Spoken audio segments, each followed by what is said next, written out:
எல்லாருக்கும் வணக்கம். நம்ம அழகே அழகு சீரியலில் நம்ம அழகுமதி வேலைக்கு போகிறதுக்கு ராகவன் கிட்ட பர்மிஷனும் வாங்கிட்டாங்க.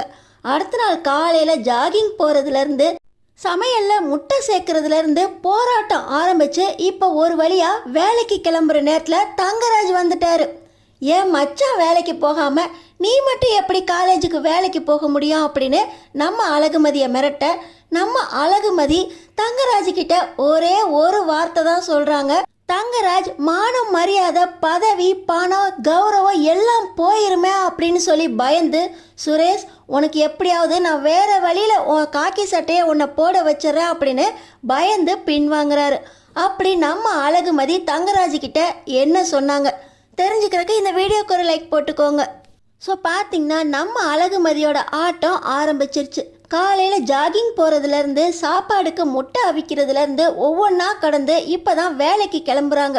எப்படியோ எந்த ஒரு பிரச்சனையும் இல்லாமல் வேலைக்கு இன்றைக்கி ஃபஸ்ட்டு போயிடணும் அப்படின்னு சொல்லி நம்ம அழகுமதி அவங்க ஹேண்ட்பேக்கோட வெளியே வர தங்கராஜ் வந்துட்டார்.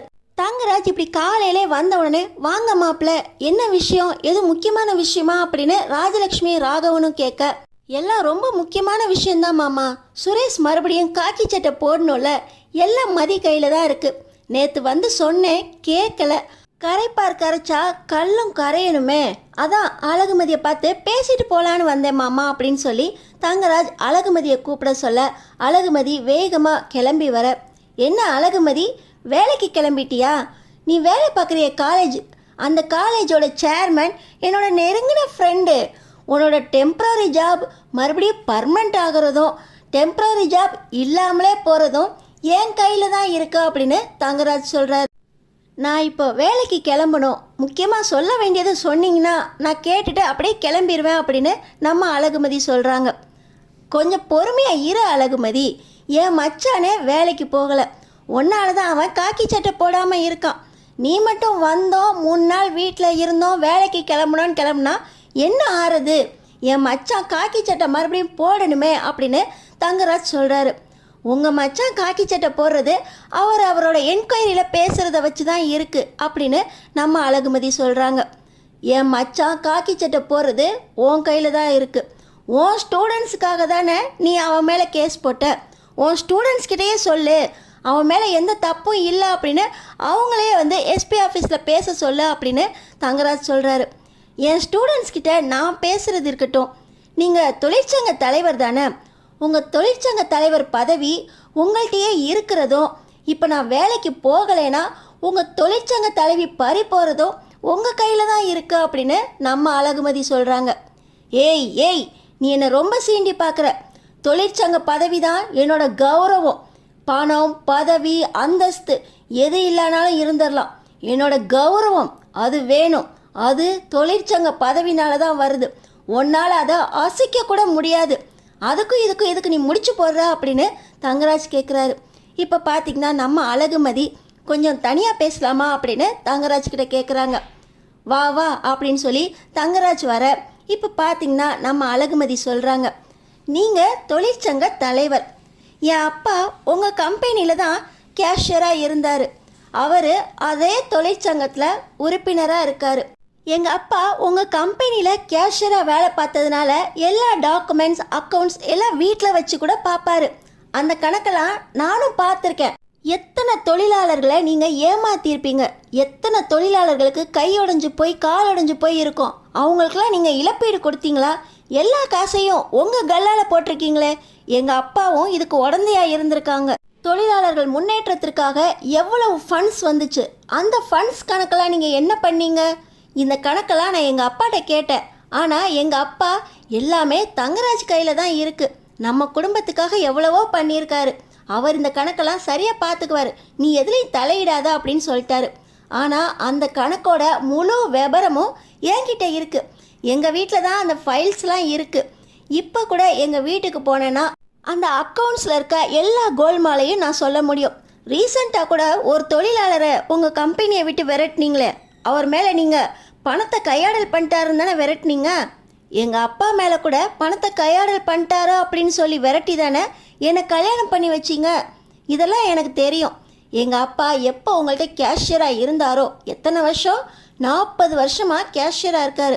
அந்த கேஷியருக்கே ஒரு வாரம் டைம் கொடுத்து அவர் பணம் கட்ட முடியல அப்படின்னு சொல்லி அவர் பொண்ணை ஏமாற்றி கல்யாணம் பண்ணிட்டீங்க. இப்போது ஒரே நாள் தான் இருக்குது. நான் வேலைக்கு போகணும், இல்லை உங்களோட கோல்மால் அக்கௌண்ட் டீட்டெயில்ஸ் எல்லாமே தொழிற்சங்கத்துக்கு போகும். தொழிற்சங்கத்துக்கு போனால் என்ன ஆகும்? இந்த மாதிரி கள்ள கணக்கு காட்டுறவங்க யாரையுமே தலைவராக இருக்க விட மாட்டாங்க. ஏற்கனவே ஒரே ஒரு கேஸ் டீட்டெயில்ஸோடு கொடுத்ததுக்கு உங்கள் மச்சான் காக்கி சட்டையை அவுத்துட்டாரு. இப்போ இந்த மாதிரி கணக்கோட உங்கள் தொழிற்சங்கத்துக்கு போனேன்னு வைங்களேன், உங்களோட தலைவர் பதவி போய் உங்களையும் வீட்டில் உட்கார வச்சுருவாங்க. இது உங்களுக்கு தேவையா? எங்கள் அப்பா உங்களுக்காக இத்தனை வருஷம் உழைச்சாரு, அவரையே ஒரே வாரத்தில் நடு தெருவில் நிறுத்திட்டீங்க. இப்போ இந்த தொழிற்சங்க பதவிக்காக உங்கள் மச்சானை விட்டு கொடுக்க போகிறீங்களா, இல்லை உங்கள் மச்சானுக்காக தொழிற்சங்க பதவியை விட்டு கொடுக்க போகிறீங்களா அப்படின்னு நம்ம அழகுமதி தங்கராஜ் கிட்ட கேட்க தங்கராஜோட முகமே வாடி போயிடுது. குரல் உடஞ்சி போய், என்ன அழகுமதி மிரட்டி பார்க்குறியா? இப்படிப்பட்ட ஆள் இப்படி தான் கணக்கு பார்ப்பான் அப்படின்னு என்கிட்ட போட்டு வாங்குறியா அப்படின்னு தங்கராஜ் கேட்க, சேச்சே போட்டெல்லாம் வாங்கலை, நான் எம்ஃபில் படிச்சுக்கிட்டு இருக்கேன், எனக்கு இந்த அக்கௌண்ட்ஸ் டீட்டெயில்ஸ்லாம் நல்லாவே தெரியும், இதோ எப்பயாவது உதவுமே அப்படின்னு எங்கள் அப்பாவோட கணக்கு பார்க்குறப்போ என் ஃபோனில் வச்சு பார்த்தேன், அது இன்னும் நான் எரேஸ் பண்ணவே இல்லை, அந்த அக்கௌண்ட்டை வேணால் பார்க்குறீங்களா அப்படின்னு சொல்லி ஒரே ஒரு சின்ன பேஜை மட்டும் தங்கராஜ் கிட்ட காட்ட, ஏய் இதெல்லாம் நீ எதுக்கடி எடுத்து வச்சிருக்க? உன் ஃபோனுக்கும் என் கம்பெனி அக்கௌண்ட்ஸுக்கும் என்னடி சம்மந்தம்? உங்கள் அப்பன் கேஷியர் வேலை தானே பார்த்தான், இப்படி தப்பு தப்பாக உனக்கெல்லாம் காட்டியிருக்கான் அப்படின்னு சொல்ல, பொண்ணும் கற்றுக்கட்டுமே அப்படின்னு அப்பா சொல்லி கொடுத்தாரு. ஆனால் அது இப்போ எந்த அளவுக்கு யூஸ் ஆகுது தெரியுமா?